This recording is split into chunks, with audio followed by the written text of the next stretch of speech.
Alright, here's a quick video on how to change the oil on a 2004 Toyota Corolla. Here are the supplies we're going to need: a funnel, some 5WF30 motor oil, a Fram oil filter, 4967 or whatever your favorite brand is, a drain pan, and a 14mm socket. Alright, the first thing we're going to do is crawl under your vehicle and locate your oil pan. It's right here. This is the bolt we're going to take out, drain plug. Use your 14mm socket to get that drain plug loose. Once you got that drain plug loose, you can probably do the rest by hand. Make sure you have your drain pan handy. When it starts to drip, you know you're close. Just take it the rest of the way out. Try not to let it drop into your drain pan. Now let the oil drain out until it slows to a drip. Reinsert the drain plug. Tighten it up.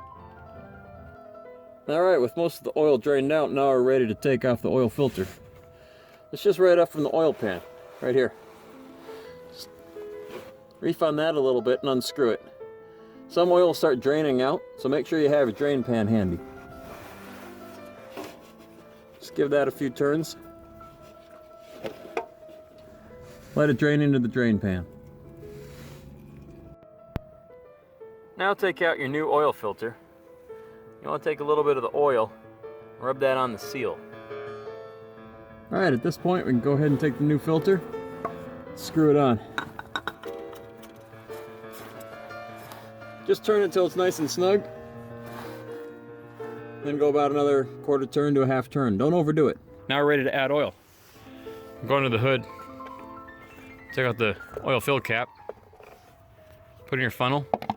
We want to add 3.9 quarts. Go ahead and pour in the oil. Okay, now we have about 1.1 quarts still left in the jug.